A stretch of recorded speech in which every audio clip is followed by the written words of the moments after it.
శ్రీ గురుదేవాయ నమః. ఓం సల్లక్షణ సమారంభాం చిదానందేతి మధ్యమాం అస్మదాచార్య పర్యంతాం వందే గురు పరంపరాం. ఓం గీతామృత మహోదధయే నమః. ఓం గీతామృతాస్వాద ఆనందాయ నమః.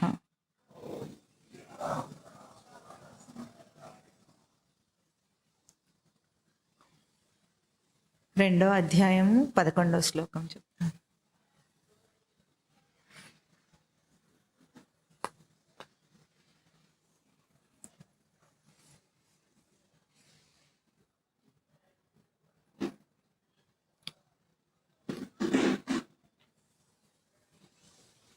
శ్రీ భగవాన్ ఉవాచ అశోచ్యాన్ అన్వశోచస్త్వం ప్రజ్ఞావాదాంశ్చ భాషసే గతాసూనగతాసూంశ్చ నానుశోచంతి పండితాః. ఈ శ్లోకంతో భగవద్గీతలో శ్రీ భగవాన్ ఉవాచ మొదలవుతోంది. శ్రీ భగవాన్ ఉవాచ, శ్రీ భగవాన్ అంటే భగవంతుడు, ఉవాచ అంటే పలికెను. ఇది చాలా గొప్ప విశేషమైన మలుపు. ఎట్లాగంటే అర్జునుడి విషాదం యోగం అయ్యింది అని మనకు నిరూపించే శ్లోకం ఇది. ఎందుకంటే అర్జునుడు భగవాను వాచను పలికించగలిగాడు. పలికెను అంటే భగవంతుడు పలికెను అంటే భగవంతుడు చెప్పిన మాట అని సాధారణ అర్థం దానికి. కానీ దాని గూఢమైన అర్థం ఏమిటంటే ప్రతి సాధకుడు కూడా తన విషాదమును యోగంగా ఎట్లా మార్చుకుంటాడు. యోగం అంటే యుజిర్ యోగే ధాతు అంటే చేరటం, కలయిక అని అర్థం. దేన్ని చేరాలి అంటే తన సమర్థ స్వరూపాన్ని తట్టి ఆ పలుకును వినగలగటం శ్రీ భగవాన్ వాచ్. అది ప్రతి మనిషి జీవితంలో అందుకోగలిగిన అత్యున్నతమైన సమర్థత. అది మనిషి జన్మకు పూర్ణం. ఎందుకంటే మనిషికి అందరికీ విషాదం ఉంది, కానీ లోపల పలుకుతున్న ఆ భగవాన్ ఉవాచని వినగలిగే అంత సమర్థత అందరికీ లేదు. దాన్ని వినగలిగేటట్టుగా విషాదం కలగాలి. విషాదం వచ్చినా ఎట్లా ఉంటుంది? మన ఏడుపులు ఎట్లా ఉంటాయి? అన్ని లౌకికమైన సాంసారికమైన ఏడుపులు. ఆ ఏడుపు విషాదము యోగం అవ్వట్లేదు. అవుతుందా? కావటం లేదు. ఇంకా ఏమవుతుంది? రోగం అవుతోంది, కానీ యోగం మాత్రం కావటం లేదు. అటువంటిది అర్జునుని విషాదం ఎటువంటిది? యోగం అయ్యే విషాదం అది. అది ఈ శ్లోకంతో, అంటే ఎప్పుడైతే భగవాను వాచ మొదలైందో అది నిరూపిస్తుంది అర్జునుని యొక్క ఆ విషాదం యోగం అయిందని. అయితే వెనుక శ్లోకంలో సంజయుడు ఏం చెప్పాడు? హృషికేశ పదాన్ని వాడాడు, అంటే ఇంద్రియంలో నియమించే స్వరూపం అని వాడాడు. కానీ ఇక్కడ శ్రీ భగవాన్ ఉవాచ అని చెప్పింది ఎవరు? వ్యాస భగవానుడు. వ్యాసుల వారు శ్రీ భగవాన్ ఉవాచగా ఆ శ్రీకృష్ణ పరమాత్మ యొక్క బోధను భగవాన్ ఉవాచగా దాన్ని దర్శనం చేశారు కనుక మనకు ఆ భగవాన్ సంజ్ఞతో దాన్ని అందించారు. ఇది చాలా గొప్ప విశేషం. ఎందుకంటే భగవద్గీత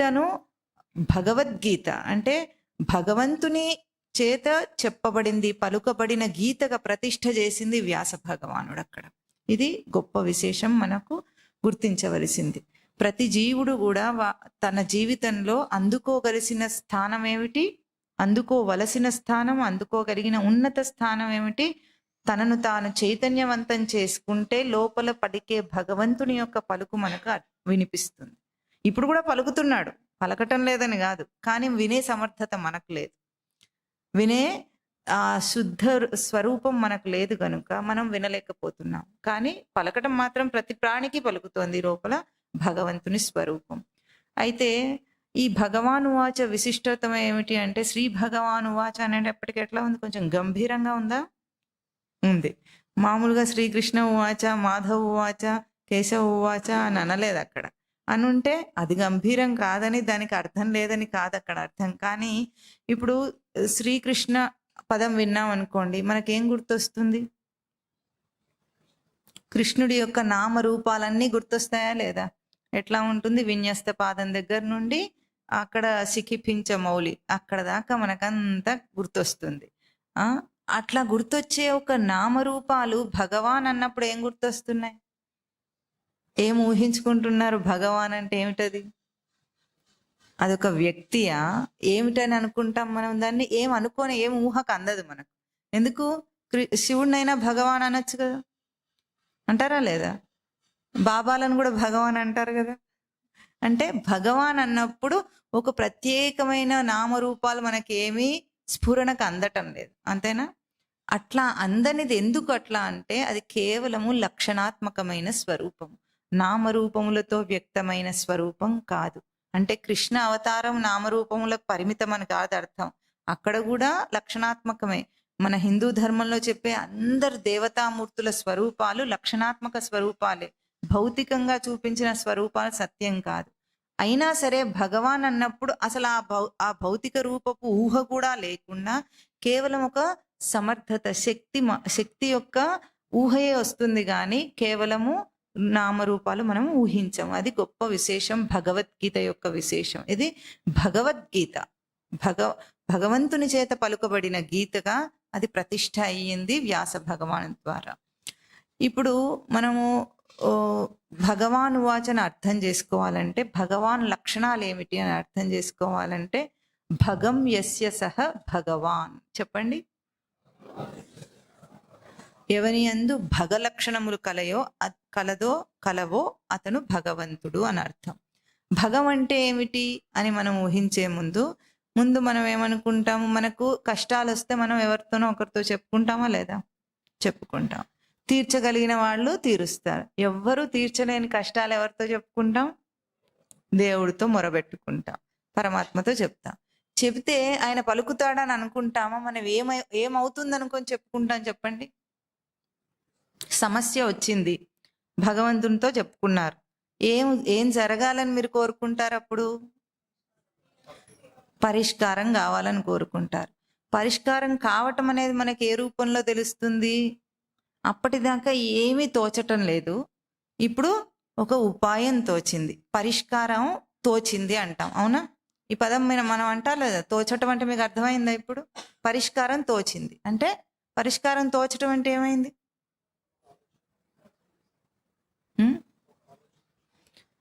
ఆలోచన వచ్చింది. తోచుట పదంతో చెప్పండి. పరిష్కారం తోచటం అంటే ఏమైంది మనకు? అది ఎట్లా తెలిసింది? ఇట్లా ఒక ఐడియా వచ్చిందా? టిక్ టిక్ అనుకుంటే టకేమనుకో వెలిగిందా?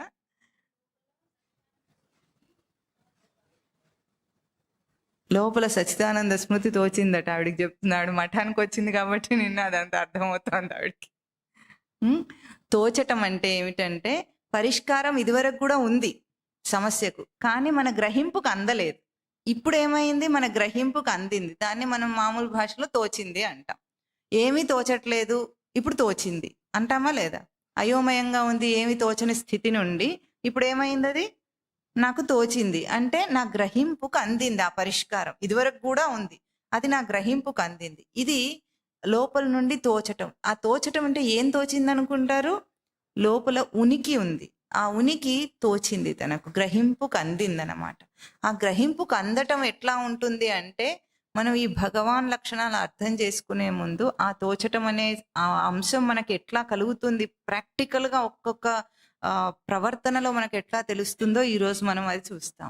ఎందుకంటే భగవాన్ వాచ, భగవాన్ లక్షణాలు చెప్పుకునేవి కాదు, అవి ఎటువంటివి? దర్శనం చేయాల్సిన లక్షణాలు.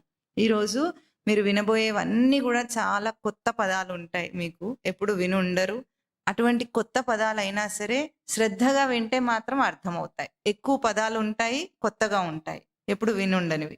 అయినా శ్రద్ధ ఉంటే మాత్రం లోకంలో ఎవరైనా ఏదైనా తెలుసుకోగలరు. ఎందుకు? ఆ భగవాన్ లక్షణం మీకుంది కాబట్టి. ఇప్పుడు ముందు సృష్టికి పూర్వం ఉనికి మాత్రమే ఉంది. దాన్ని ఛాందోగ్యోపనిషత్తు ఏమంటుంది? సదేవ సౌమ్య ఇదమగ్ర ఆసీత్ అంటుంది. అంటే సత్ ఏవ ఇదమగ్రే ఆసీత్. ఇదమగ్రే, ఇదం అంటే ఈ సృష్టికి పూర్వం, సత్ ఏవ ఆసీత్, ఉనికి మాత్రమే ఉందట. సృష్టి జరగక ముందు ఉనికి మాత్రమే ఉంది. ఉనికి అంటే ఏమిటి? అదేమో పదార్థమా, లడ్డూనా, ఏమిటది? ఏం ఊహ అంటే ఉనికి అంటే ఉండుట మాత్రమే. ఉండుట అంటే ఎగ్జిస్టెన్స్, ఎలిమెంట్ ఆఫ్ ఎగ్జిస్టెన్స్. ఉండుట అన్నది మాత్రమే ఉంది సృష్టికి పూర్వం. ఎట్లా ఉంది అది? దానికి ఏమి పొందాల్సింది లేదు, పోగొట్టుకునేది లేదు, అది ఎక్కడి నుండి పుట్టలేదు, దానికి ఏమి చేయవలసిన అవసరం లేకుండా ఉన్నది. సృష్టి జరిగింది అన్నప్పుడు ఆ ఉనికి ఏమైంది అంటే, ఆ ఉనికి సృష్టి పదానికి అర్థం ఏమిటి? సృజ విసర్గే ధాతు. చెప్పండి. సృష్టి అంటే సృజ విసర్గే, విడువబడింది. ఏం విడువబడింది? ఈ ఉనికి క్రియాశీలక రూపంలోకి విడువబడింది. ఉనికికేమో ప్రవర్తన లేదు, అదేం చేయదు, క్రియ లేదు దానికి, అది ఉంటుంది మాత్రమే. కానీ అది సృష్టి అంటే ఇప్పుడు మనకు సృష్టి ఎట్లా కనిపిస్తుంది? ప్రవర్తన ఉన్న సృష్టిలాగా ఉందా, లేని సృష్టిలాగా ఉందా? ప్రవర్తన ఉంది, క్రియాశీలక సృష్టి. ఇది క్రియారూపంలో అంతా ప్రవర్తన జరుగుతుంది గనుక ఆ సృష్టి, ఆ ఉనికి సృష్టి రూపంలో విడువబడింది అంటారు దాన్ని. సృష్టి ఆరంభాన్ని చెప్పుకుంటున్నాం మనం. ఇప్పుడు ఆ సృష్టి విడువబడి ఈ క్రియాశీలక జగత్తులోకి వచ్చింది. ఇప్పుడు చెప్పండి, మనందరము మన దేహంతో ఈ క్రియాశీలక జగత్తును ఏ అంశాల్లో చూడగలం? మన దేహంతో క్రియను ఎట్లా చూస్తున్నాం మనం? ఏ రూపాల్లో చూడగలం? మన ప్రవర్తన ఏమిటి? మన దేహంతో ప్రవర్తన చెప్పండి. ఒక దేహధారికి ఏమిటి మన ప్రవర్తనలు? ఎట్లా మనం ఏమేం చేయగలము? క్రియ ఏమిటి? మన దేహంతో చూడగలము, వినగలము, మాట్లాడగలము, స్పర్శ తెలుస్తోంది, వాసన తెలుస్తోంది. అంటే 5 జ్ఞానేంద్రియ ప్రక్రియలు చెప్పారు మీరు. ఏమిటి?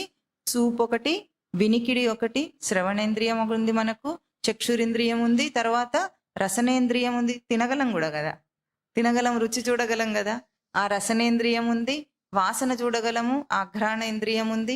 ఇంకా స్పర్శను తెలుసుకోగలము, చర్మం ఉంది మనకు. ఇవన్నీ 5 జ్ఞానేంద్రియాలు చెప్పారు. ఇంకా నడవగలము. మొత్తం కర్మేంద్రియాలు మొత్తం చెప్పేయండి. కర్మేంద్రియాలు ఏమిటి?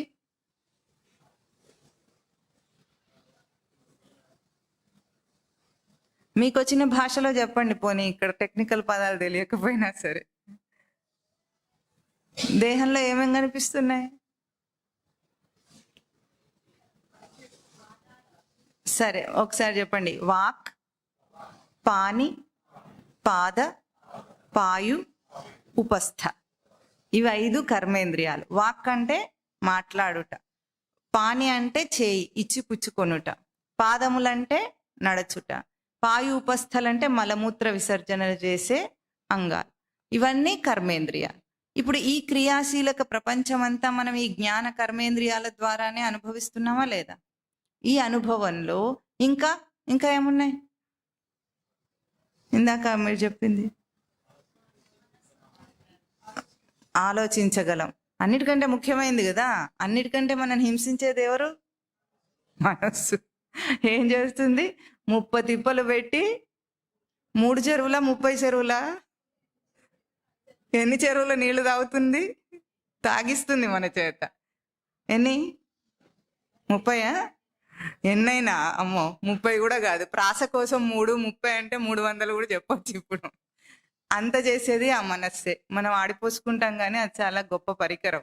మనకు ఎట్లా వాడుకోవాలో తెలియక దాని చేత హింసింపబడుతున్నాం. వాడుకోవడం తెలిస్తే చాలా గొప్ప పరికరం అది. అయితే మనస్సు, బుద్ధి, చిత్తం, అహంకారం, ఈ 4 అంతరింద్రియం అంటాం. ఏమంటాం? అంతరింద్రియం. ఈ 4 కలిపి ఒకటే ఇంద్రియంగా చెప్పబడుతున్నాయి. ఇవి మన క్రియాశీలక ప్రపంచం మనం చూస్తున్న దాంట్లో మనం ప్రయోగించే స్థానాలు. అయితే ఇక్కడ ఉనికి అంశం ఎక్కడుంది అంటే, ఈరోజు మీరు ఒక చార్ట్ చూస్తారు. పాయింటర్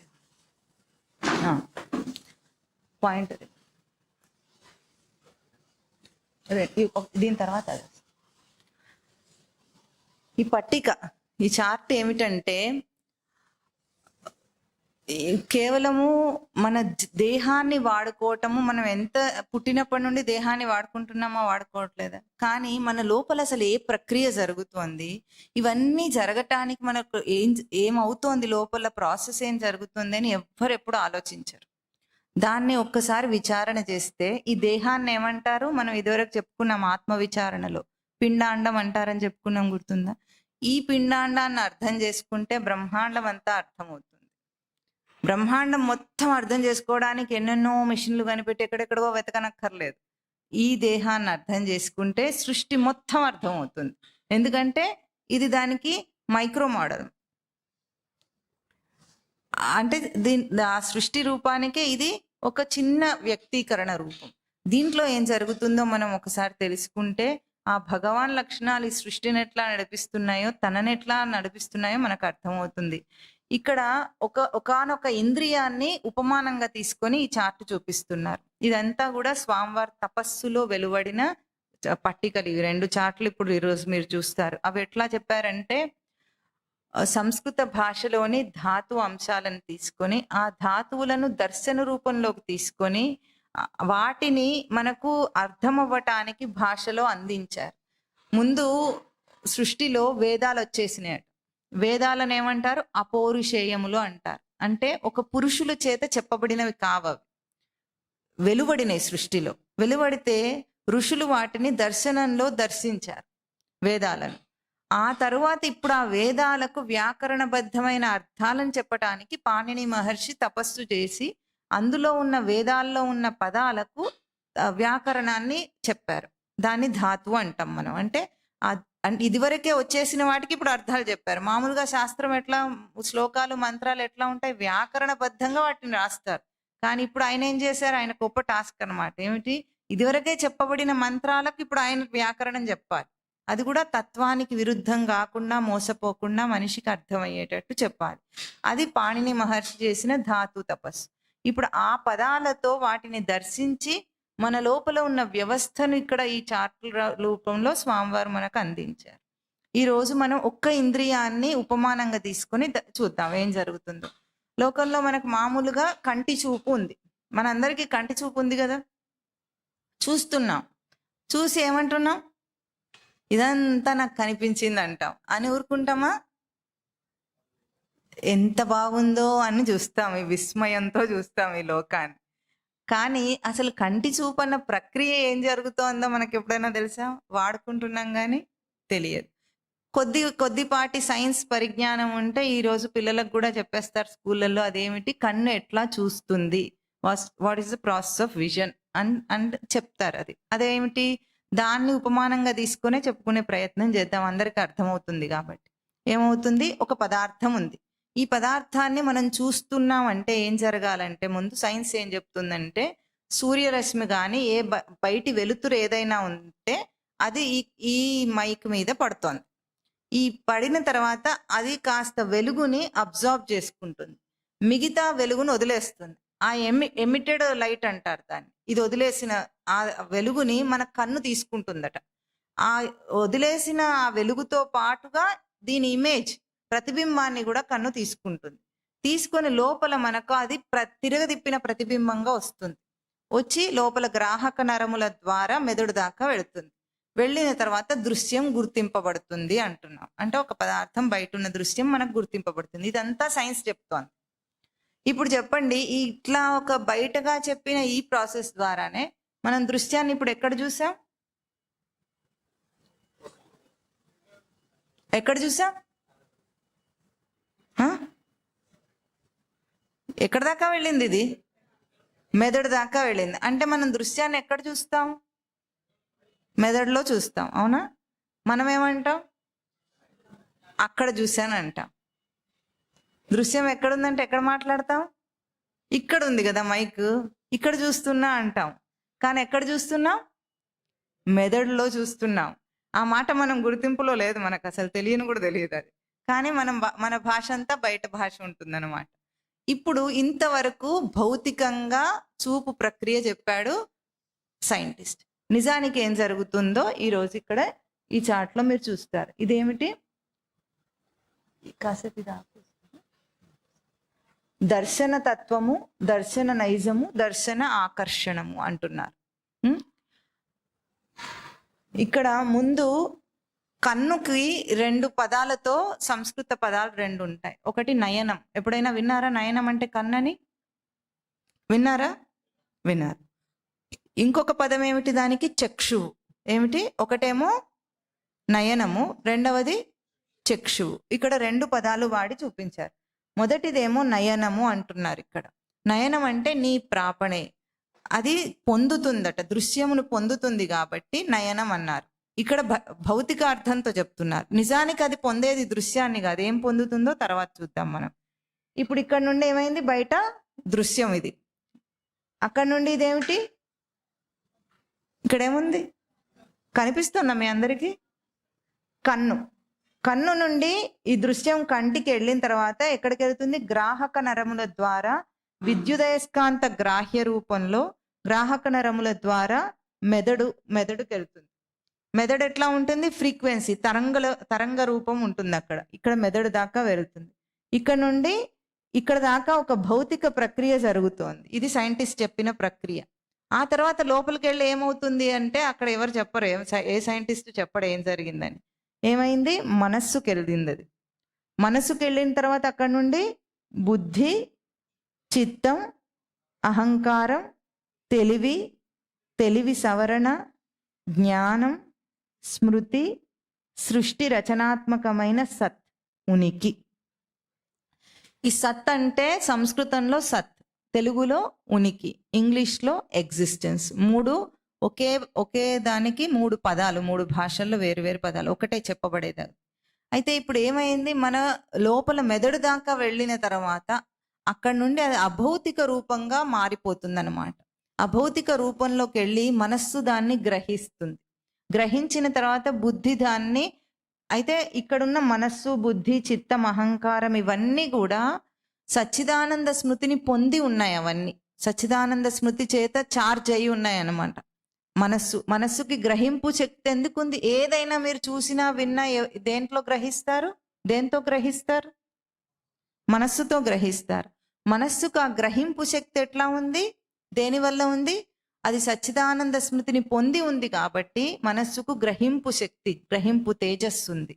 బుద్ధి కూడా మనం ఏదైనా విచారణ చేయాలంటే దేంతో చేస్తాం? బుద్ధితో చేస్తాం. మంచి చెడు ఆలోచించాలంటే దేంతో ఆలోచిస్తాం? బుద్ధితో ఆలోచిస్తాం. ఎందుకు బుద్ధికి ఆ విచారణ శక్తి ఉంది అంటే అది సచ్చిదానంద స్మృతిని పొంది ఉంది, ఇదివరకే పొంది ఉంది కాబట్టి. అంటే ఇవన్నీ కూడా సచ్చిదానంద స్మృతి స్వరూపాలే. బయటి యొక్క విషయం కానీ పదార్థం కానీ వచ్చినప్పుడు అవి తీసుకొని విచారణ చేస్తున్నాయి. అర్థమవుతుందా మీకు? కష్టంగా ఉందా? దేని గురించో సైన్స్ గురించి చెప్పటం లేదు. ఇప్పుడు మీకు చూపు అనేది ఉందా లేదా? చూసినప్పుడు ఎంత లోపల ప్రక్రియ జరుగుతుందో దాని గురించి చెప్పుకుంటున్నాం. ఎందుకు చెప్పుకుంటున్నామో తర్వాత మీకు అర్థమవుతుంది. ఇప్పుడు ఇక్కడ మనస్సు నుండి బుద్ధి దాకా వెళుతుంది. బుద్ధి నుండి చిత్తంలో అది చైతన్యాన్ని పొందుతుంది. మన ఉనికి నుండి వచ్చే చైతన్యాన్ని తీసుకొని ఇప్పుడు మనం దాన్ని తెలివి అన్న రూపంలో గుర్తిస్తాం. తెలిసింది నాకంటారా లేదా? చూసింది ప్రతిదీ తెలుస్తుందా లేదా? తెలుస్తుంది. విన్నది ప్రతిదీ తెలుస్తుందా లేదా? తెలుస్తోంది. స్పర్శ తెలుస్తోంది, రుచి తెలుస్తోంది, అన్ని తెలుస్తున్నాయన్న తెలివి రూపాన్ని ఎట్లా పొందుతాయి? చిత్తం యొక్క చైతన్యంలో. అదెట్లా? దానికి అహంకారం ఉంది లోపల, అంటే నేను అన్న రూపంలో అది తీసుకొని చైతన్యవంతం అవుతోంది. ఇవన్నీ పనిచేస్తూ ఉంటే ఇంకా దాన్ని తెలివి అన్నాం మనం. తెలివికి తెలివి సవరణ అన్న అంశం ఉంది. అంటే ఏమిటో చెప్పుకుందాం ఇప్పుడు. జ్ఞానం అంటే ఎరుక. ఎరుక అంటే తెలుస్తుందా మీకు? ఎరుక అంటే ఏమిటి?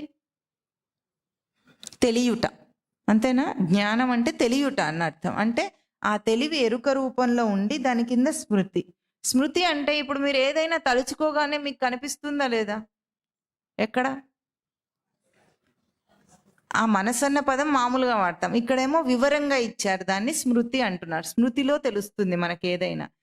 ఎట్లా? ఆ స్మృతి ఏ స్మృతి? సచ్చిదానంద స్మృతి ఉంది. ఆ సచ్చిదానంద స్మృతిలో ఏ విషయమైనా తెలియబడుతుంది. అక్కడ మనకు మళ్ళీ తలుచుకోగానే వస్తుందా లేదా? ఎట్లా వస్తుంది? సచ్చిదానంద స్మృతి వెలుగులో ఇది తెలియబడుతుంది. అది స్మృతి అంటారు. ఇవన్నీ ఎక్కడికి వెళ్తుంది? సృష్టి రచనాత్మకమైన సత్. ఆ ఉనికిని తాకిన తరువాతనే మనం గుర్తిస్తాం దేన్నైనా. ఉనికిని తాకకపోతే, ఉనికిని స్పర్శించకపోతే మనం దేన్ని గుర్తించం. ఎన్నోసార్లు మీకు ఎప్పుడైనా అనుభవం అయిందా? శబ్దం వస్తూ ఉంటుంది, పాటనో ఎవరో మాటనో వస్తూ ఉంటుంది, కానీ మనం వినం. ఎట్లా ఎవరికైనా ఈ అనుభవం ఉందా? పాట వచ్చినా సరే అక్కడ ప్లే అవుతుంది కానీ మనమేం వినిపించుకోం. అట్లా జరిగిందా ఎప్పుడైనా మీకు? ఎవరైనా మన కంటి ముందు నుండే వెళ్ళిపోతారు, కానీ మనం అంత పట్టించుకొని చూడం. అట్లా జరిగిందా ఎప్పుడైనా? ఆ దృశ్యం మన కంటికి వెళ్ళింది కానీ మనం దాన్ని పట్టించుకోలేదు, అంటే ఉనికిని ఇవ్వలేదు దానికి. శబ్దం మన చెవి లోపలికి వెళ్ళింది కానీ మనం దాన్ని పట్టించుకోలేదు, అంటే ఉనికిని ఇవ్వలేదన్నమాట. ఉనికిని ఇస్తే మాత్రమే మనము దాన్ని వింటాం, ఉనికిని ఇస్తే మాత్రమే చూస్తాం. ఇప్పుడు మీరు అర్థం చేసుకుంటున్నారంటే కూడా ఉనికిని ఇవ్వాలి. ఇప్పుడు కొంతమంది వినటం లేదనుకోండి, వాళ్ళు ఏం చేస్తున్నారు? ఈ శబ్దం వెళుతోంది కానీ ఉనికిని ఇవ్వటం లేదు, అంటే అక్కడ ఏమవుతోంది? లోపల దాకా శబ్దం వెళుతోంది, భావాన్ని అర్థం చేసుకోవాలంటే మనం ఉనికిని ఇవ్వాలి. అంటే ఉనికిని తాకిన తర్వాత మళ్ళీ అది వస్తుంది. మళ్ళీ ఇదే క్రమం ఇక్కడ వెనక్కి వస్తుంది. స్మృతి, జ్ఞానం, తెలివి సవరణ, తెలివి, అహంకారం, చిత్తం, బుద్ధి, మనస్సు, మెదడు తరంగములు, విద్యుదయస్కాంత నరములు, కన్ను. ఇప్పుడు మనం చూస్తాం. అంటే ఒక దృశ్యాన్ని మనం చూసిన వెంటనే ఇంత జరుగుతోంది లోపల. మనకి ఎంతసేపట్లో కనిపిస్తుంది? ఇది ఫ్రాక్షన్ ఆఫ్ సెకండ్స్ లోపల మనం చూస్తూ ఉన్నాం, కనిపిస్తూనే ఉంది, కానీ లోపల ఇంత ప్రక్రియ జరుగుతోంది. వెళ్ళి అది మన ఉనికిని తాకి వస్తోంది. అంతవరకు మనం చూడలేం. వింటున్నానంటే ఇంత ప్రక్రియ జరుగుతోంది. ప్రతి ఇంద్రియానికి ఇది ఒక్క ఉపమానం, ఒక చక్షురింద్రియం మాత్రం ఇక్కడ చూపించారు, కానీ ప్రతి ఇంద్రియానికి ఇదంతా జరుగుతోంది లోపల. అంటే మనం ఏం చేస్తున్నాం? ఇప్పుడు చూస్తున్నామా, ఉనికిని తాకి వస్తున్నామా? చెప్పండి. ఉనికిని దాకొస్తున్నాం, కానీ ప్రతిసారి ప్రతి ప్రవర్తనలో ఉనికి దాకా వెళుతూ ఉన్నాం. చేస్తున్నాడు, అందరూ చేస్తారు, చేయకుండా ఎవరు ఉండరు, కానీ దీని గుర్తింపు, గ్రహింపు లేదు మనిషికి. ఇక్కడ ఏమొస్తుంది? వెంటనే మనకు విన్న మాట బాగుంది, బాగాలేదు, విన్న పాట బాగుంది, బాగాలేదు, చూసిన దృశ్యం ఎట్లా ఉంది? కంటికి ఇంపుగా ఉంది, కొన్ని కంటికి ఇంపుగా లేవు, నాకు నచ్చింది, నచ్చలేదు, ఇష్టాలు, ద్వంద్వాలన్నీ వస్తాయి. బాగుంది, బాగాలేదు, మంచి చెడు, నాకు కావాలి, వద్దు, ఈ ద్వంద్వాలన్నీ వచ్చేసినాయి మనకు. ఎందుకు? ఇవన్నీ రావటం వల్ల మనం సచ్చిదానంద స్మృతిని అంతదాకా వెళుతున్నామన్న గ్రహింపు కూడా మనకు రావటం లేదు. ఈ భౌతిక ప్రపంచం మనను అట్లాంటి ఒక భ్రాంతిలో పడేస్తుంది. కానీ జీవుడు ఈ దేహాన్ని ఎందుకు తెచ్చుకున్నాడు? దేహం ఇంత బాగా ఎందుకు రచించబడింది అంటే, ప్రతిసారి ఈ జీవుడు సచ్చిదానంద స్మృతిని గుర్తించటం కోసం, ప్రతి ప్రవర్తనలో దీన్ని గుర్తించటం కోసం ఈ దేహం ఇట్లా రచింపబడింది. దాన్ని ఏం చేస్తున్నాం మనం? బయట జీవితానికి ఇచ్చేస్తున్నాం. ఎంత జీవితకాలం ఎన్ని ప్రవర్తనలు జరిగినాయి, ఎన్ని ఇంద్రియాల కదలికలన్నీ అయినా కూడా ఉనికి మాత్రం అర్థం కాలేదు. ఈ అసమర్థత ఉంది చూసారా? ఆ అసమర్థతకు అవకాశం లేదు సృష్టిలో అంటుంది. ఎందుకు? ఈ ఉనికిని తాకినప్పుడు ఏమైంది? ఈ అవాంతరం వచ్చింది మనకు. ఆ అవాంతరమే మన జీవితంలో మనకు వచ్చే కష్టాల రూపంలో మనకు తెలుస్తుంది. ఉనికి అందని కష్టం మనం అనుభవిస్తున్నాం ఇక్కడ. ఉనికి అంది ఉంటే జీవుడు ఇంత కష్టాన్ని అనుభవించడు. ఈ లైట్స్ ఆన్. ఉనికి అందితే జీవుడికి కష్టం ఉండదు, కానీ ఇప్పుడు ఎందుకు కష్టాలు వస్తున్నాయి మనకు? ఉనికి అందని కష్టం. మనమేమనుకుంటాం? ఒక సమస్య వచ్చింది, పరిష్కారం తెలుసుకున్నాం, ఏదో ఒక రూపంలో పరిష్కారం అందకుండా ఉంటుందేమిటి? అన్ని సమస్యలకు పరిష్కారం ఉంటుందా లేదా? కాస్త లేట్ అయినా సరే అటో ఇటుగా అన్ని సమస్యలకు పరిష్కారం ఉంది మనకు. తర్వాత ఏమైంది? పరిష్కారం వచ్చిన తర్వాత ఇంకో సమస్య వచ్చింది. తెలియదా మీకు? ఇది తీరిపోయింది, తర్వాత ఏమైంది? ఇంకోటి వచ్చింది, ఇంకా అది కూడా తీర్చుకున్న తర్వాత ఇంకోటి వచ్చింది. ఎంత దాకా వస్తుంది? ఆ ఉనికిని తెలుసుకునేదాకా వస్తూనే ఉంటుంది. ఇది తనకు ఇది అందిస్తుంది అనమాట, సూచన, ప్రతిసారి సూచన. అయ్యో ఇది కాదు నువ్వు చూడవలసిందే అంటుంది, కానీ మనం ఏం చేస్తాం? అదే చూస్తాం. సినిమా బాగుంది అనేస్తాడు. అంత చూపు ప్రక్రియ అంతా ఎక్కడ పోయింది? సినిమా బాగుందన్న చిన్న మాటలో తుస్సుమన్నది. అదేదో సినిమా చూసి కన్నుని వాడుకున్నాం. ఏం జరిగింది ఇప్పుడు? సృష్టి రచననంతా దుష్టం చేసుకొని వాడుకుంటున్నాడు మనిషి. దాంతో కష్టాలను అనుభవిస్తున్నాడు. అయితే ఈ కష్టాలను అనుభవించకుండా ఒక సమర్థ స్వరూపం నీకు అండగా ఉంది. ఆ సమర్థ స్వరూపం ఏమిటో ఇప్పుడు ఇంకో చార్ట్లో చూద్దాం. ఇది స్వామివారి తపస్సులోంచి వచ్చిన ఒక చార్ట్. దీన్ని శ్రద్ధగా వినండి, మీకు అర్థం అవుతుంది. ఎందుకంటే అందరికీ అర్థం చేసుకునే తెలివి ఉందని వీడి ప్రగాఢమైన నమ్మకం. అర్థం కాని వాళ్ళు ఎవరు ఉండరు. శ్రద్ధ పెడితే మాత్రం అర్థం అవుతుంది. ఏమిటి? మీరు ఉనికి దాకా దాన్ని శ్రద్ధ ఎంతవరకు పెట్టాలి? ఉనికి దాకా పెడితే అర్థం అవుతుంది. పెడతారా ఇప్పుడు? అప్పుడు మీకు ఉనికి అర్థమైపోతుంది. అవునా? చూద్దాం. ఇప్పుడు సృష్టిలో ఏముందన్నాం మనం? సృష్టికి పూర్వం ఏముంది? ఉనికి మాత్రం, సత్. మధ్యలో ఉంది చూసారా? ఇది సత్. కేవలం ఉనికి మాత్రమే ఉంది. ఆ తర్వాత సృష్టిలోకి ఆ ఉనికి వచ్చినప్పుడు ఏముంది? సృష్టి ఉనికి తనను తాను చైతన్యవంతం చేసుకుందట. చైతన్యవంతం చేసుకోవాలంటే ఉనికి ఏదో డమ్మీలాగా ఊరికే ఎండిపోయిన దానిలాగా పడి లేదు. అది ఎట్లా ఉంది? చైతన్యం ఉంది దాంట్లో. ఇప్పుడు మనము ఊరికే కూర్చున్నప్పుడు కూడా ఒక శిలా విగ్రహం లాగా ఏమి తెలియనట్టు కూర్చుంటామా? చైతన్యం ఉన్న దేహంలాగా ఉంటుందా మన దేహం? చైతన్యం ఉన్న దేహంలాగా ఉంటుంది. లేకపోతే ఈ ప్రక్రియకు అంతా వెనకాల మనం మామూలు భాషలో చెప్పాలంటే చూస్తున్నాం కదా, వింటున్నాం. ఎట్లా తెలుస్తున్నాయి ఇవన్నీ అంటే మీరు ఏం చెప్తారు? ఎందుకు తెలుస్తున్నాయి ఇవన్నీ? కన్ను చూడగలదు కదా. ఇది ఉపనిషత్తుల్లో కూడా ఈ ప్రస్తావన వస్తుంది. అక్కడ ఒక కథనం చేసి చెప్తారు, దాన్ని ఒక కథలాగా చెప్తారు. ఏమిటంటే కన్ను అదే మిడిసిపడుతుందట, నేనే చూడగలను అని మిడిసిపడుతుంటే కన్నును తీసి బయట పెడతారట. ఇప్పుడు నువ్వు చూడు అంటారు. చూడగలదా? అది చూడలేదు. చెవిని తీసి బయట పెడతారు. అది వినగలదా? వినలేదు. అయితే మరి ఎందుకు చూడగలుగుతుంది, ఎందుకు వినగలుగుతుంది అంటే మీరు ఏం సమాధానం చెప్తారు?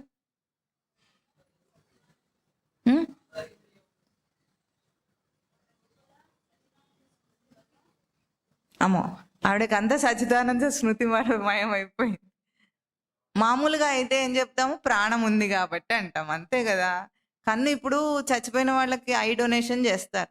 అప్పుడు ఏముంది? చచ్చిపోయిన దేహంలో కన్ను ఉంది, కానీ అది చూడలేకపోతుంది. అదే తీసుకెళ్ళి ఇంకో దేహంలో, ప్రాణం ఉన్న దేహంలో పెడితే అదేం చేస్తుంది?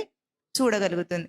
ఆ ప్రాణం ఉంది కాబట్టి చెవి వింటోంది, కన్ను చూస్తోంది అని సాధారణ భాషలో మనం చెప్తాం. సచ్చిదానంద స్మృతి అందరికీ తెలియదు కనుక. అప్పుడు చెప్పినప్పుడు అర్థం చేసుకోండి, ప్రాణం అంటే ఏమిటి? ప్రాణం అంటే సచ్చిదానంద స్మృతిని పొంది ఉండటం ప్రాణం. అది పోతే ఇంకేది పనిచేయదు. ఇదంతా మిషన్ అంతా బాగానే ఉంటుంది కానీ అది పనిచేయదు, అంతే కదా. ఇది పెద్ద మిషనా కాదా చెప్పండి?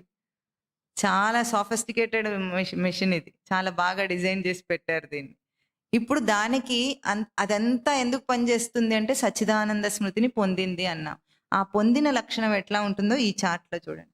ఇప్పుడు ఇది సత్ ఎట్లా ఉంది? అది చైతన్యవంతమై ఉంది. ఊరికే జడంలాగా పడున్నట్టుగా ఎండిపోయిన దానిలాగా లేదు. అది ఎట్లా ఉంది? చైతన్యవంతం చేసుకుని ఉంది సృష్టిలో సత్స్వరూపం అంతా. ఆ చైతన్యం ఎట్లా ఉంది? ప్రకాశ రూపంలో తెలుస్తోంది. సూర్యుడు ఉన్నాడు. సూర్యుడు ఎట్లా ఉన్నాడు? వెలుగుతూ ఉన్నాడని మనకు ఎట్లా తెలుస్తుంది? సూర్యుడు ప్రకాశం ఉంది, సూర్యరశ్మి ఉంది కనుక మనం సూర్యుడు వెలుగుతున్నాడు అంటున్నాం. లేకపోతే అది ప్రకాశ రూపంలో మనకు రాకపోతే, ఆ వెలుగు రూపంలో మనం ఉన్నాడు అంటామా? ఆయన ఉంటాడు కానీ మనకు అందదు. అది ప్రకాశం అన్నమాట. అంటే ఉన్న చైతన్యము ప్రకాశంగా రేడియేట్ అవ్వటం అంటాం. అర్థమవుతుందా? అది ప్రకాశం. ఆ తర్వాత నివాసం అట. ఉన్నవాడు ఒకసారి ఉండి తర్వాత లైట్ ఆఫ్ చేసుకున్నట్టు, మనం ఈ లైట్లు ఆఫ్ చేసుకున్నట్టు సూర్యుడు ఎప్పుడైనా ఆఫ్ చేసుకుంటాడా? ఎప్పుడు ఉంటాడా? ఎప్పుడు ఉంటాడు. అంటే ఉన్న ఉనికి చైతన్యవంతమై ప్రకాశంగా ఉండాలి, ఎప్పుడూ ఉండాలి. ఒకప్పుడు ఉండి ఒకప్పుడు లేకుండా కాకుండా నిత్యము సర్వకాల సర్వావస్థల్లో ఉండేది నివాసం. ఆ సత్ ఎట్లా ఉంది? నివాస రూపంలో ఉంది. అంటే ఒకసారి ఉండి ఇంకోసారి ఉండకపోవటం అనేది దానికి ఉండదు. ఆ తర్వాత విచారణ ఎట్లా ఉంది?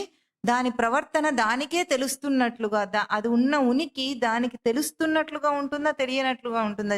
మొద్దులాగా డమ్మిలాగా ఉంటుందా? తెలుస్తున్నట్లే ఉంటుంది.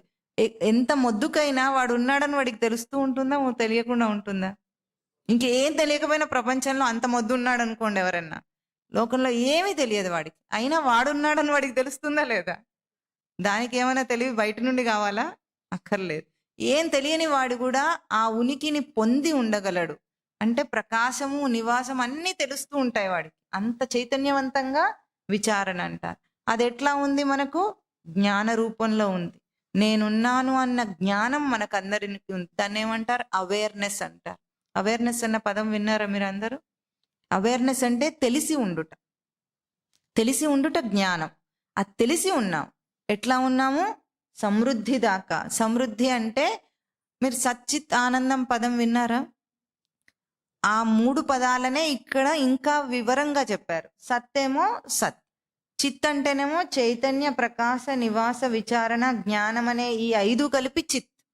దీన్ని ఇంకా వివరంగా చెప్పారు. ఇక్కడ మామూలుగా చిత్ అంటారు దాన్ని, ఇక్కడ 5 అంశాలతో చెప్పారు. ఎందుకంటే ధాతువుకు 5 అర్థాలు చూపించారు కాబట్టి ఈ 5 రూపాల్లో చెప్పారు. తర్వాత ఆనందం అంటే సమృద్ధి. ఆనందం అంటే టూనదో సమృద్ధో ధాతు. సమృద్ధి అంటే మీకు ఏం తెలుసు లోకంలో? సమృద్ధంగా ఉంది అంటే ఏమని అర్థం? కంప్లీట్గా ఉందనా? పూర్ణంగా ఉందనా? ఇంకా కావలసినంత ఉందనా? ఇంకా పుష్కలంగా ఉందని అర్థం. తగినంతగా ఉందని ఎన్నో పదాలు చెప్తున్నారు. దాని అర్థం ఏమిటంటే నిండుగా ఉందని అర్థం, సింపుల్గా. అంతేనా? లోటు లేకుండా నిండుగా ఉంటే దాన్ని మనం ఏమంటాం? సమృద్ధి అంటాం. ఆనందం అంటే సమృద్ధి. సత్ యొక్క సమృద్ధి ఆనందం. ఇప్పుడు మనందరం కూడా సత్ లక్షణం చేత సమృద్ధమయ్యే ఉన్నాం. కానీ ఎప్పుడు బికారిలాగా అడుక్కుంటుంటాం. ఏమని అడుక్కుంటాం? చదువుకుంటే నేను గొప్పవాడిని అవుతా. అంతేనా? నువ్వు సత్లక్షణం చేత గొప్పవాడివే, నిండైన స్వరూపానివి, నీకేం లోటు లేదు. అయినా ఆ విషయం మనకు తెలియదు కాబట్టి బయట విషయం చేత ఇప్పుడు నేను గొప్పవాడిని అవుతా అనుకుంటాడు. బయట చదువులు చదువుకుంటే వాడు గొప్పవాడు. అంతేనా? మనకు అదే కదా నేర్పిస్తుంటారు. అందంగా ఉన్నందువల్ల నేను గొప్ప, అది కూడా ఉంటారు కొంతమంది. ఇప్పుడు యాక్టర్లు అందరూ ఉంటారు. ఏం చేస్తారు?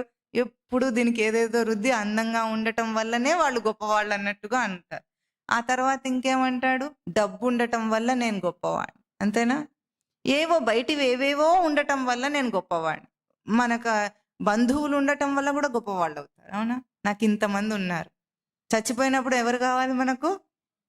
బంధువులు కావాలి. చచ్చిన తర్వాత వాళ్ళు ఉంటే నీకెందుకు, పోతే నీకెందుకు, వాళ్ళు ఎంతమంది వచ్చారో నీకెందుకు లెక్క, నువ్వు ఉండవు కదా అప్పుడు.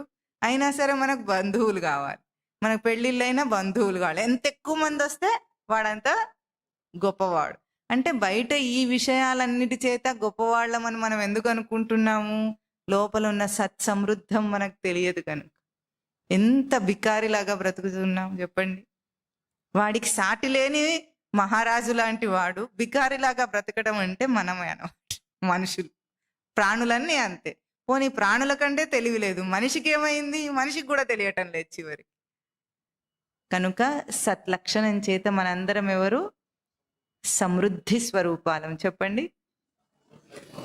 ఆనంద స్వరూపం, లోటు లేని స్వరూపం, నిండైన స్వరూపం. ఇంకేమన్నా కావాలా? కావాలా ఏమన్నా మీకు? అది తెలుసుకునేదాకా జీవితంలో సాధన చేయాలి. సాధన చేసి ఇది తెలుసుకోబోతున్నాం. అది పొందాలి మనిషి. ఇంకా వాడు మళ్ళీ జన్మనెత్తాడు. ఇది పొందినవాడు మళ్ళీ జన్మనెత్తాడు. ఈ సంసార ప్రవాహంలో కొట్టుకోవాల్సిన అవసరం లేదు వాడికి. ఎప్పటిదాకా? నీ లోపలే ఉన్న నీ స్వరూపం నీకు అర్థమయ్యేదాకా. అయితే ఎట్లా అర్థమవుతుంది అంటే, ఇది ఉంది సరే, ఇదేమో బీజ రూపం ఉంది సరే, ఇప్పుడు ఏం చేయమంటారు నన్ను అని అడిగితే ఈ దేహ ప్రక్రియలో మనం దాన్ని ఎట్లా తెలుసుకోవాలంటే, ఇక్కడ దేవ అన్న లక్షణాలు కనిపిస్తున్నాయి మీకు. ఇవి దేవ లక్షణాలు అంటారు. ఇక్కడ ఏం కనిపిస్తున్నాయి? భగవాన్ అని కనిపిస్తున్నాయా? అంటే దేవ శబ్దం అంటే మనకేమర్థం అవుతుంది? దేవుడు, దేవత, దేవ, దివ్య అంటే మనకేమర్థం అవుతుంది? మనకేం సంబంధం లేదు, అదేదో గొప్పది, ఒక దండం పెడదాం అనుకుంటారు. అంతేనా? దేవత అంటే ఏమనుకుంటారండి అందరూ? గొప్పవాళ్ళు అనుకుంటారా లేదా? దేవతలు అంటే గొప్పవాళ్ళేనా కాదా? మనకేమైనా సంబంధం ఉన్నట్టు మనకు అనిపిస్తుందా ఎప్పుడన్నా? ఏమనిపించదు. కానీ ఏమనిపిస్తుందో దండం పెడితే ఎందుకైనా మంచిది, అకౌంట్లో పడి ఉంటుంది, అంతేనా? ఎక్కడ ఏం కనిపించినా దండం పెడితే అకౌంట్లో ఉంటుంది అనుకొని పెట్టడమే తప్ప దాని గొప్పతనం ఏమిటో మనకు తెలియదు, దేవ లక్షణం అంటే ఏమిటో మనకు తెలియదు. కానీ మనం ఊహించే దేవత లాంటిది కాదట. దేవ లక్షణం ప్రవర్తన స్వరూపం. అంటే మన ప్రవర్తనలోనే మనం దర్శనం చేసే ఒక గొప్ప స్వరూపం దేవ లక్షణం. అంటే మనందరికీ కూడా దేవ లక్షణాలు కూడా ఉన్నాయి. ఈ సత్సమృద్ధం కాకుండా అది ఎట్లా ఉంది, ప్రవర్తన రూపంలో ఉందట. దేవ శబ్దానికి 10 ధాతువులు చెప్పారు. ఆ 10 ధాతువులు ఏమిటి? క్రీడా, విజిగీష, వ్యవహార, ద్యుతి, స్తుతి, మోద, మద, స్వప్న, కాంతి, గతి. ఇది మీకు చాలా కాంప్లికేటెడ్ గా ఉంటుందని వీడికి అర్థమవుతుంది, మీరు ఊరికే వినండి అంతే. ఇప్పుడు వీటిని బట్టి కొట్టాలని మాత్రం అట్లాంటివి ఏం భయపడద్దు. అర్థం చేసుకోండి, ఆ ప్రక్రియను అర్థం చేసుకోండి, ఆ లక్షణాలను అర్థం చేసుకోండి చాలు. క్రీడ అంటే మనకేం తెలుసు? ఆటలు. క్రీడారంగం ఒకటి ఉంది కాబట్టి ఆటలు. ఇక్కడ ఏమిటంటే దోషం ఏం జరిగింది, ఇక్కడ ఉన్న అన్ని పదాలకు మనం లౌకిక అర్థాలు చెప్పుకొని మనం గుర్తుపడతాం, కానీ ఆ పదాలకు అర్థాలు కాదు. ఇప్పుడు ఆ పదాల నిజ అర్థాన్ని మనం అర్థం చేసుకుందాం. క్రీడ అంటే ఆట అనుకుంటాం. ఆట అంటే బంతితో ఆడేదో బ్యాట్తో ఆడేదో ఉంటుంది, అవునా? కానీ నిజమైన క్రీడ అది కాదట మనిషికి. ఎప్పుడైనా మీరు పసిపిల్లవాడిని చూసారో ఉయ్యాల్లో? 4 నెలల వయసున్న పిల్లలు ఉయ్యాల్లో పడుకొని ఆడుకుంటాను చూసారా మీరు ఎప్పుడైనా? వాడే నవ్వుకుంటుంటాడు. ఎవ్వరు ఆడించకపోయినా వాడు నవ్వుకుంటాడు. 4వ నెలలో నవ్వులు మొదలవుతాయి అంటారా లేదా? ఎందుకు ఆడుకుంటాడు వాడు అట్లాగా? ఎవరు ఆడించారు, అమ్మ కూడా పక్కన ఉండదు. ఒక్కోసారి వాడే నవ్వుకుంటుంటాడు, ఆడుకుంటుంటాడు. వాడు కాళ్ళు, వాడి చేతులు వాడే కొట్టుకుంటూ ఆడుకుంటాడు చూసారా? దాన్ని కూడా క్రీడయే అంటాం. ఎక్కడ క్రీడిస్తున్నాడు? వాడే క్రీడిస్తున్నాడు. వాడికి ఏం బయట అక్కర్లేదు ఆటలు ఆడడానికి. మనకంటే పొద్దుపోక బయట ఆట ఆడుకుంటాం కానీ వాడికి అక్కర్లేదు. ఎక్కడ ఆనందిస్తున్నాడు వాడు ఏం చేస్తాడంటే వాడు చైతన్యవంతం చేసుకొని దేహాన్ని పలకరించి చూసుకుంటాడు. ఇప్పుడు కొత్తగా వచ్చింది కదా దేహం వాడికి, ఇప్పుడు దాన్ని ఎట్లా వాడుకోవాలో చూస్తుంటాడు అనమాట. కాళ్ళు ఆడిస్తూ ఉంటాడు. అరే ఆడుతుందే అనిపిస్తుంది వాడికి, చాలా కొత్తగా వింతగా ఉంటుంది. చేతులు ఆడిస్తాడు, అరే ఇవి కూడా ఆడుతున్నాయి, అందుకే వాడు ఆపకుండా ఆడిస్తూనే ఉంటాడు. చూసారా ఎప్పుడైనా? సైకిల్ దొక్కినట్టు ఆడిస్తారు పిల్లలు. అట్లా మనం ఏం చేసినా అలాంటి ఎక్సర్సైజ్ చేయలేము మనం. అట్లా ఎందుకు చేస్తున్నాడు వాడు ఉనికిని దేహంలో పలికించి వాడు చైతన్యవంతం చేసుకొని ఆట ఆడుతున్నాడు వాడు. అది క్రీడ. తనలో తానే ఆనందించటం క్రీడ. దాన్ని ఏమంటారంటే ఉపనిషత్తు భాషలో రమతే బాలోన్మత్తవదేవ. ఒక జ్ఞాని కూడా తనలో తానే ఆనందిస్తాట. వాడికి ఏం బయటవి అక్కర్లేదు. అప్పుడు వాడికి తెలియని వాళ్ళకి బయటివి కావాలి. ఇప్పుడు పసిపిల్లవాడు అజ్ఞానంలో కూడా ఆ ఉనికినే చైతన్యవంతం చేసుకొని ఆనందిస్తున్నాడు. అది క్రీడా లక్షణం. అంటే ఉనికిని చైతన్యవంతం చేసుకొని చూసుకుంటున్నాడు చూసారా? అది క్రీడ. మొదటి దేవలక్షణం క్రీడ. అది ఎట్లా ఉంది? జయించిన రూపంలో ఉందట. లోకంలో అది ఎట్లా ఉంది? జయించిన రూపం అంటే మనకేం తెలుసు? 2 ఉండాలి, పోటీ పెట్టుకోవాలి, ఒకటి గెలవాలి. ఇది జయం అంటే మనకు అర్థం. కానీ జయించటానికి 2 ఉండాలని అర్థం కాదు. ఇప్పుడు మనం మంగళహారతి పాడేటప్పుడు అందులో ఏమంటే జయమంగళం నిత్య శుభమంగళం అని పాడుతుంటారా? జయ జయ జయ జయ రామ అని పాడతారా? అంటే అర్థం ఏమిటి అక్కడ? జయించు జయించు అంటున్నారా రాముణ్ణి? ఏమని అంటున్నాము? ఆ మాటల్లో అర్థం ఏముంటి అంటే రాముడు అంటే జయించిన స్వరూపం అని అర్థం, మంగళ స్వరూపం అని అర్థం. నువ్వు జయించు అని అనటం లేదు, నువ్వు జయించిన స్వరూపము అని అంటున్నావు. జయించటం అంటే ఈ సృష్టిని అంతా శాసిస్తున్నాడు. రామస్వరూపం ఈ సృష్టిని జయించి ఉందంటే ఈ భౌతిక రూపాన్ని దాటి తనలో తానే ఆనందించే ఉనికి రూపంలో ఉన్నది రామశబ్దం కాబట్టి అది జయించిన రూపం. అది దేవలక్షణం తనకు. అది ఎట్లా ఉంది తనకు? వ్యవహారంలో. అంటే మన ప్రవర్తన మనం అంతా ఎక్కడ చూసుకుంటున్నాం? బయట ఏ వ్యవహారం చేసినా అదే ఏం వ్యవహారము? ఉనికి యొక్క వ్యవహారమా, విషయం యొక్క వ్యవహారమా? మనకు బయట కనిపించేది విషయ వ్యవహారం, జరుగుతున్నది ఉనికి వ్యవహారం. ఉనికితో వ్యవహారం అవుతోంది కానీ బయట విషయంతో కావటం లేదు. అందుకే మీరు ఎప్పుడైనా చూసారా ఎన్ని విషయాలు వచ్చినాయి జీవితంలో ఇంతవరకు? చాలా వచ్చినాయి, బోలెడని వచ్చినాయి. అవునా? దాన్ని తెలంగాణ భాషలో ఏమన్నా బొచ్చడు వచ్చినాయి అంటారా లేదా? బొచ్చడు అంటే బొచ్చ నిండుగా అని అర్థం. అన్ని వచ్చినాయి. ఏమైనాయి అవన్నీ? ఎక్కడ ఉన్నాయి? బొచ్చలో ఒకటన్నా ఉందా? లేదు. ఏమైనాయి? ఖాళీ. ఏమైనాయి విషయాలన్నీ? అంటే విషయ వ్యవహారం జరగటం లేదు సృష్టిలో, అందుకే అన్నీ పోయినాయి. గతం నాస్తి అన్నారు ఒకటే మాటలో. గతం అంతా నాస్తి, లేదు నా అస్తి, దానికి ఇప్పుడు ఉండుట లేదు, పోయింది. ఎక్కడికి పోయింది? ఎందుకు పోయిందంటే అది ఎప్పుడు జరగనే లేదు కాబట్టి. మనం చూసే విషయ వ్యవహారంలో ఉనికి యొక్క వ్యవహారం జరుగుతుంది. అంటే ఉనికి ఇచ్చిపుచ్చుకుంటున్నామా, మాట్లాడుకుంటున్నామా? చెప్పండి. మాట్లాడుకుంటున్నామని అర్థమవుతుంది, కానీ నిజంగా జరిగేది ఏమిటి? ఈ మైక్తో వీడు మాట్లాడగలడా? మీతో మైక్ ద్వారా మీతో మాట్లాడుతున్నాడు, కానీ దీంతో మాట్లాడగలడా? ఎందుకు? దీనికి ఉనికి లేదు కాబట్టి, ఇచ్చిపుచ్చుకోవటం అనేది జరగదు కాబట్టి దీంతో వీడు ఏం చేయలేడు. ఏం చేయగలం? దీంతో చేయగలమా? మాట్లాడాలంటే ఎవరు కావాలి ఇప్పుడు? ఇంకో ఉనికి ఉన్నవాడు కావాలి. వాడి ఉడికి వాడు గ్రహిస్తున్నవాడు ఇక్కడ కూడా గ్రహిస్తూ ఉంటే మన వ్యవహారం జరుగుతుంది. లేకపోతే ఇంకేం వ్యవహారం ఉంటుంది? ఏం ఉండదు అక్కడ. అంటే లోకంలో సృష్టి జరుగుతుంది ఏమిటి? ఉనికి యొక్క వ్యవహారం, కానీ బయట విషయ వ్యవహారం కాదు. ఇది తెలుసుకునేదాకా బయట తంటాలు పడాల్సిందే. ఆ తంటాలన్నీ పోవాలంటే ఏం చేయాలి? ఉనికిని గ్రహించాలి. ఇంతే, చాలా సింపుల్. ఇప్పుడు ఆ తర్వాత ద్యుతి, అది ఎట్లా ఉంది? వెలుగుగా ఉందట. నీకు తెలుస్తుందా? తెలియటం లేదా? జరుగుతుందంతా తెలియకుండా చిమ్మ చీకట్లాగా ఉందా? తెలుస్తుంది. లోపల కొంతమంది ధ్యానం చేస్తుంటారు, కళ్ళు మూసుకుంటే లైట్ వచ్చిందంటారు. నిజానికి అట్లాంటి లైట్ వస్తే అది అబద్ధం, ముందర గుర్తుపెట్టుకోండి. లోపల లైట్లు గీట్లు ఏమి ఉండవు. తెలివి అన్నదానికి లైట్ లాంటిది ఏమన్నా ఉంటుందా? చెప్పండి, ఉంటుందా? తెలివి అన్నది స్ఫురణలో తెలియటమా, కానీ లైట్ ఊహించుకొని నాకు లోపల ఏదో వెలుగొచ్చింది, అదొచ్చింది, ఇది వచ్చింది అంటే అన్ని వాడు భ్రాంతిలో, ఇల్యూజన్ అనమాట. వాడు మనస్సే వాడికి సృష్టిస్తుంది. అలాంటివి ఏ లైట్లు రావు. కానీ తెలియట అన్నది మాత్రం జరుగుతుంది. దానికి లైట్ వేసుకోవాల్సిన అవసరం లేదు. ఇప్పుడు ఈ గది ఉందనుకోండి, మనం అందరం గదిలో దీపాలు వేసుకొని ఉన్నాం. ఇప్పుడు మనందరికీ ఉన్నట్టు తెలుస్తుందా? తెలియట్లేదా? తెలుస్తుంది. దీపాలన్నీ ఆరిపోతే మనకు ఉన్నట్టు తెలియదా? దానికి లైట్ అవసరమా? అంతే. అందుకే లోపల కూడా లైట్లు ఏమి ఉండవు.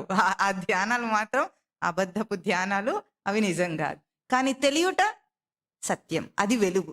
తెలియట వెలుగు, కానీ ఈ కాంతి లాంటి వెలుగు కాదు. అది తెలియటమే వెలుగు. తెలియట నా స్వరూపం, అది తెలుస్తూ ఉందట. తర్వాత దాని విలువ ఉందా లేదా? మనకు సృష్టిలో నేనున్నాను అన్నదానికి ఉన్న విలువ ఇంకే వస్తువుకైనా ఉందా? అందుకే ఏమంటాడు మనిషి? బతికుంటే, చెప్పండి సామెత, తెలంగాణ సామెతే కదా, పూర్తి చేయండి. బతికుంటే ఏం చేయొచ్చు? బఠానీలు తింటారా? బలుసాకు తినటం సామెత. బఠానీలన్నా ఏదో ఒకటి, ఏదైనా ఒకటి తినడానికి. కానీ సామెత ఏమిటి? బతికుంటే బలుసాకు తినొచ్చు. బతుకు కావాలి వాడికి. దాని విలువ ఏమిటి?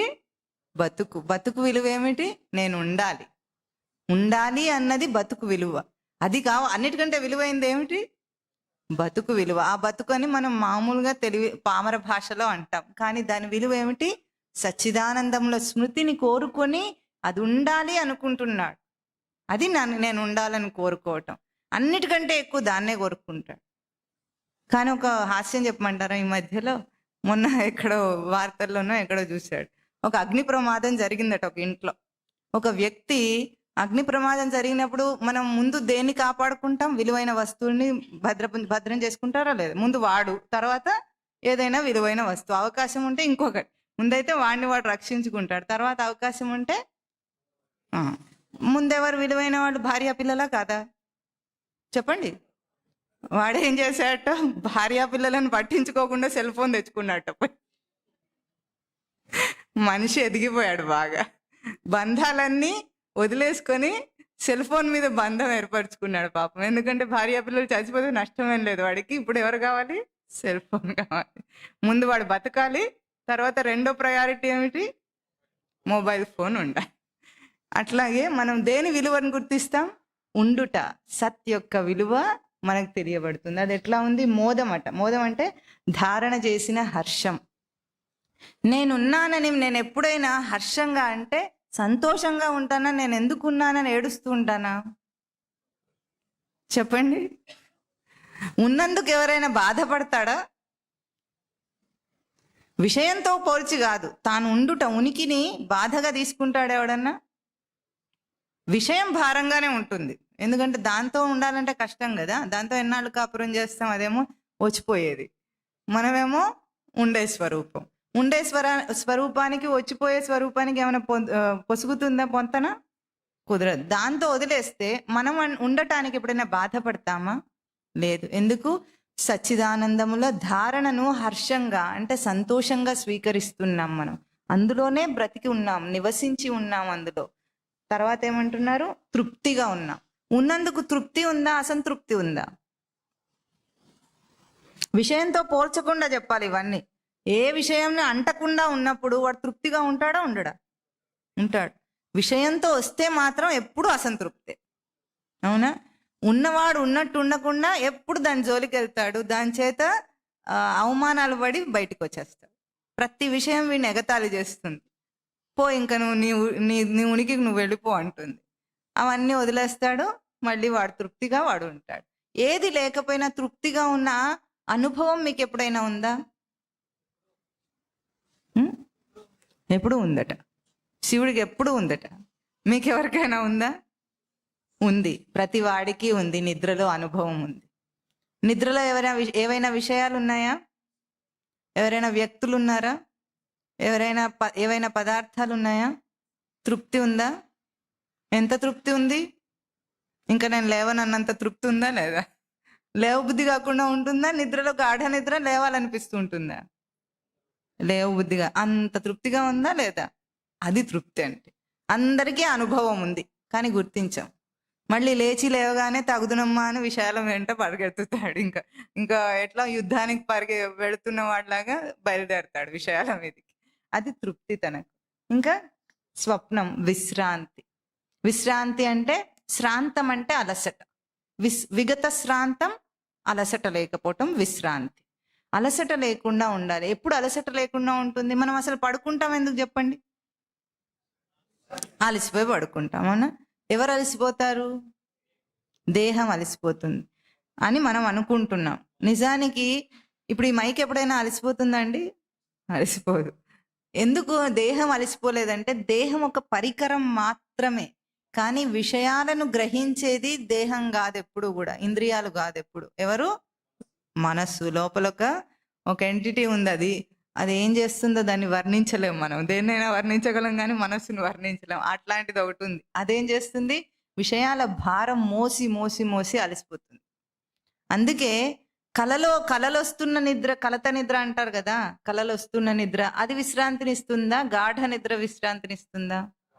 గాఢ నిద్ర. కలత నిద్ర పడుకున్నట్టే ఉంటుంది, కానీ ఎన్ని గంటలు పడుకున్నా విశ్రాంతిని పొందాడు. ఎందుకంటే కల వచ్చేటప్పుడు మనసు మేలుకొనే ఉంది దయ్యంలాగా, అది పడుకోదు. వీడు పడుకుంటాడు కానీ మనసు మేలుకొని ఉంటుంది. అందుకు కలత నిద్ర విశ్రాంతిని. అది కూడా విశ్రాంతి తీసుకుంటే అప్పుడు గాఢ నిద్రలో విశ్రాంతిని అనుభవిస్తున్నాడు. ఆ విశ్రాంతి గాఢ నిద్రలో అనుభవించేది ఏమైంది? అజ్ఞానంలో అనుభవిస్తున్నాడు. అదే జ్ఞానంతో అనుభవిస్తే సచ్చిదానందముల విశ్రాంతిని పొందితే అది సమాధి స్థితి. ఏమిటది? సమాధి స్థితి. అంటే గాఢ నిద్రలో ఏ సుఖాన్ని విశ్రాంతిని అనుభవిస్తున్నాడో, మెలకువలో విషయాలన్నిటినీ వదిలేసి తనయందు తాను అంత తృప్తిగా ఉండగలిగితే అది సమాధి స్థితి. ఇది స్వప్నం. ఇది కాంతి, గతి అంటే వెలుగు, ఎరుక. ఇవన్నీ కూడా మన తేజస్సు. మనిషి అంటే ఎవరు?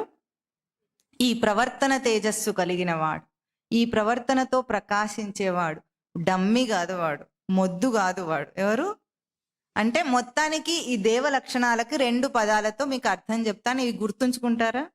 దేవ అంటే ప్రకాశము, ప్రవర్తన. చెప్పండి. దేవ లక్షణం అంటే ప్రకాశము, ప్రవర్తన. ఏమిటి? సచ్చిదానందముల ప్రకాశము, సచ్చిదానందముల ప్రవర్తన. చెప్పండి. ఇది భగవద్గీత అంతా మననం చేసేటప్పుడు మనకు వస్తుంది కనుకనే ఇదంతా చెప్పుకుంటున్నాం. ఇప్పుడు మనం గుర్తించాలి వీటి. ఎప్పుడు కూడా ఈ ప్రమాణంతో అన్ని శ్లోకాలను అర్థం చేసుకున్న రోజు, ఇది వ్యావహారికంగా భగవద్గీతను అర్థం చేసుకోకుండా పారమార్థికంగా అర్థం చేసుకోవాలి. అది భగవద్గీత యొక్క ఔన్నత్యం, గొప్పతనం. ఇప్పుడు ఇది దేవ లక్షణాలు మనకున్నాయి. అంటే సచ్చిదానందముల నిండుతనంతో ప్రవర్తన రూపంలో, ప్రకాశ రూపంలో మనం ఉన్నాం. ఇప్పుడు ఇది సమర్థత, అసమర్థత. సమర్థత అంటే చేయగలుగుట. అసమర్థత అంటే చేయలేకపోవటం. ఈ రెండు ఉంటాయా లేదా లోకంలో? కానీ మన రచనలో అసమర్థత పెట్టలేదట ఎవరు. చేతగానితనం అనేది మన రచనలో లేదు. అది మనం ఊహించుకొని చేసుకుంటూ ఉంటాం. మనకేముంది? భగవాన్ లక్షణాలు. ఇక్కడ 6 భగవాన్ లక్షణాలు ఉన్నాయి. 6 భగవాన్ లక్షణాలు ఏమిటి చెప్పండి? శక్తి, జ్ఞాన, తేజో, వీర్య, బల, ఐశ్వర్యం. ఇవి 6 భగవాన్ లక్షణములు, షడైశ్వర్యములు అంటారు. ఏమంటారు? ఇదా? ఈ షడైశ్వర్యములు ఉన్నవాడు భగవాన్ లక్షణం, అంటే సమర్థ స్వరూపం. ఈ ఉనికి యొక్క తేజస్సుతో, ఈ 10 లక్షణాలతో శక్తి అంటే సామర్థ్యం, జ్ఞానం అంటే ఎరుక, తేజస్సు అంటే రేడియన్స్, మనకు వెలిగేది, వీర్య అంటే పురోగతి, బలం అంటే పొందుట, ఐశ్వర్యం అంటే నియమింపబడుట. శక్తి అంటే మనందరం ఏదైనా పనిని చేయగలము, చేయలేము అనేది మన జీవితంలో చూసామా లేదా? ఉదాహరణకు ఒక పిల్లవాడు ఉన్నాడు అనుకుందాం, చెస్ ఆడుతున్నాడు. ముందు నేర్చుకోకముందు వాడికి అదేమైనా తెలుసా? తెలియదు. ఈరోజు ఒక చెస్ ఛాంపియన్ అయ్యాడు అంటాం. అందులో ఆ ప్రయాణంలో ఏం జరిగింది? ముందు తెలియని స్థితి. అప్పుడు వాడికి చేత కాదు, వాడికి ఏమీ తెలియదు. కానీ ముందేం చేసుకున్నాడు? పరిచయం చేసుకున్నాడు. పరిచయం చేసుకున్న దాంట్లో ఏం చేశాడు? తర్వాత చెస్ ఛాంపియన్ కావాలంటే ఏం చేయాలి చెప్పండి? పరిచయం చేసుకున్న తర్వాత నేర్చుకోవాలి. నేర్చుకున్న దాని మీద అభ్యాసం చేయాలి. అభ్యాసం ఎంతగా చేయాలి? నైపుణ్యత వచ్చేదాకా చేయాలి. అంటే దాంట్లో నిపుణుడు అవ్వాలి వాడు, పర్ఫెక్ట్ అయ్యేదాకా అంటాం. ప్రాక్టీస్ ఎంతవరకు? పర్ఫెక్ట్ అయ్యేదాకా. అభ్యాసం ఎంతవరకు? నిపుణత వచ్చేదాకా. అంతవరకు వచ్చిన తర్వాత ఆట ఆడి గెలిస్తే వాడిని మనం ఏమన్నాం? ఛాంపియన్ అన్నాం. ఇప్పుడు ఒక తెలియని తనం ఉంది, తెలిసిన తనం ఉంది. ఒక అసమర్థత ఉంది, ఒక సమర్థత ఉంది. సమర్థతకు రావడానికి మనం ఏం చేసాం? అభ్యాసం చేసాం. కానీ ఇప్పుడు మనం చెస్ ఛాంపియన్లు కాలేదనుకోండి, మనం ఎవరము ఆ సమర్థత లేదని అర్థమా? చెప్పండి. ఇప్పుడు నేర్చుకున్నవాడు ఎందుకు చెస్ ఛాంపియన్ అయ్యాడు? నేర్చుకున్నాడు కనుక అయ్యాడు. మనం ఎందుకు కాలేదు? నేర్చుకోలేదు. కానీ సమర్థత అందరిలో ఉంది. ఏ సమర్థత ఉంది? చెస్ ఛాంపియన్ అయ్యే సమర్థత కాదు, భగవాన్ సమర్థత ఉంది మనకు. మన లోపల ఉన్న సమర్థత ఏమిటి? భగవాన్ స్వరూపం. ఆ భగవాన్ స్వరూపము దేని మీద ప్రయోగిస్తే అందులో వాడు నిపుణుడు అవుతాడు. ఇప్పుడు విషయం మీద ప్రయోగించాలా, తన ఉనికి కోసం ప్రయత్నించాలా? మనిషి ఏం చేస్తున్నాడు? అన్ని రంగాల్లో సమర్థతను సాధించే ప్రయత్నం చేస్తాడు. ఎవరు ఆసక్తి ఉన్న రంగంలో వాళ్ళు వెళ్ళిపోయి ఆయా రంగాల్లో సమర్థతను సాధించి నేను సమర్థుణ్ణి అంటాడు. కానీ ఆ సమర్థత ఆ విషయం వల్ల కాదు. ఎందుకు? భగవాన్ లక్షణముల చేత మనందరం సమర్థ స్వరూపం. దేనికి? ఉనికిని గుర్తించుటకు సమర్థత ఉంది, మనకు సామర్థ్యం ఉంది. చేతగానితనము లేదు. మనం చేతగాని వాళ్ళమా, చేతనైన వాళ్ళమా? సర్వసమర్థ స్వరూపుడు జీవుడు. చేత కాదు అన్నాడంటే వాడు చేసుకోకపోవటం వల్ల చేతగానితనాన్ని ఆపాదన చేసుకున్నాడు. కానీ వాడు సమర్థ స్వరూపుడు. ఎందుకు? వెనుక ఉన్నది సచ్చిదానందముల నిండుతనం ఉంది మనకు. అది మన సమర్థత. ఆ సమర్థత ఏమవుతుంది? జ్ఞానం, ఎరుకగా. ఈరోజు ఎవరైనా సరే నేను తెలుసుకుంటాను అని స్కూల్కి వెళ్తున్నాడు పిల్లవాడు, వాడికి ఎందుకు వెళ్ళగలరు? ఆ ధైర్యం ఏమిటి వాడికి? ఎందుకంత ధైర్యం?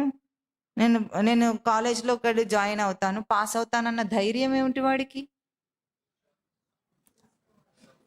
నాకు తెలివి ఉందని వాడికి తెలుసు కనుక. అంతేనా? ఎవరైనా ఒక కోర్సులో చేరుతున్నాడు, ఏ ధైర్యంతో చేరుతున్నాడు? నాకు తెలివి ఉంది కనుక ఆ సంవత్సర కాలం నేను ఆ పాఠాలు నేర్చుకుంటే నేను పాస్ అవుతానని వాడికి ఆ సమర్థత లోపల ఉండి అది జ్ఞానంగా ఉంది, తెలుస్తుంది వాడికి తెలివి రూపంలో. మనందరికీ తెలివి ఉందని తెలుస్తుందా లేదా? ఆ తెలివి ఉన్నట్టు ప్రవర్తించాలంతే, తెలుసుకొని ప్రవర్తించాలి. మనం ఎట్లా ఉంటాము? చాలా మటుకు 99% మంది అందరూ డమ్మిల్లాగానే బ్రతుకుతూ ఉంటారు. అది కాదు, ఆధ్యాత్మిక సమర్థతను పొందినవాడు ఎట్లా ఉంటాడు? ఏ విషయ రంగంలో వాడు సమర్థుడు కాడు, కానీ తనను తాను గుర్తించటంలో వాడు సమర్థుడై ఉంటాడు. జ్ఞానికి లోకంలో అన్నీ తెలిసిపోతాయా? బల్బ్ ఎట్లా ఫిట్ చేయాలో కూడా తెలియకపోవచ్చు. కుళాయిలు ఎట్లా రిపేర్ చేయాలో తెలుస్తుందా? అందువల్ల జ్ఞాని కాడు. జ్ఞాని దేనివల్ల జ్ఞాని అయ్యాడు? తన సమర్థత తాను గుర్తించాడు గనక జ్ఞాని అంటాం. లోకంలో విషయాలు తెలిస్తే జ్ఞాని కాదు. అది తనకు జ్ఞానంగా ఉంది, ఎరుకగా ఉంది. అంటే మనకు మనం ఉన్నాము అన్న స్మృతిని సమర్థవంతంగా గ్రహించగలుగుతున్న ఎరుక స్వరూపంలో ఉన్నాం. తర్వాత తేజస్సు. ఉన్నవాడి తేజస్సు రేడియేట్ అవుతుంది. దీపం వెలిగితే ఏమవుతుంది? పువ్వు వికసిస్తే ఏమవుతుంది? వాసన పరిమళిస్తుంది అంటాం, అవునా? వాసన అందరికీ వెళ్ళటం కోసం వికసిస్తుందా పువ్వు? అది వికసించటం కోసం వికసించిందా? దాని వికాసం కోసం అది వికసించింది, కానీ దానికి ప్రతిఫలంగా అంతటా వాసన అనేది వెదజల్లింది. దాని ప్రయత్నం వాసన వెదజల్లటం కాదు, దీపం ప్రయత్నం వెలగటం మాత్రమే. దానివల్ల వెలుగు వేరేవాడు పొందితే దానికేం సంబంధం లేదు, వేరేవాడు వెలుగుని స్వీకరిస్తాడు. అట్లాగే తనలో తాన సమర్థతను పొందిన జ్ఞాని అందరికీ ఏదో ఇవ్వాలని అనుకోడు, ఆటోమేటిక్గా వస్తుంది, ఆటోమేటిక్గా వ్యక్తం అవుతుంది తన నుండి. దీపానికి ఎట్లా వెలుగు వ్యక్తం అవుతుందో, తన జ్ఞాని అయితే తన నుండి జ్ఞానం వ్యక్తం అవుతుంది. అది తేజస్సు. మనకు ప్రతి మనిషిలో ఈ తేజస్సు ఉంది. ఆ తేజస్సు తర్వాత ఏమిటది? వీర్యం, పురోగతి, అంటే ముందుకు వెళ్ళటం. వీర్యం అంటే ముందుకు ఎదిగే సమర్థత. ఆ సమర్థత మనందరిలో ఉంది, కానీ దాన్ని విషయం మీద ప్రయోగించకుండా తన కోసం ప్రయోగిస్తే అందరూ ఎదుగుతారు. బుద్ధి ఉన్న ప్రాణులా కాదా? అందరూ బుద్ధి ఉన్న ప్రాణులు. కనుక అది బలం. బలం అంటే మనకేమిటి? తిన్న తిండి మనకు బలం ఎప్పుడవుతుంది?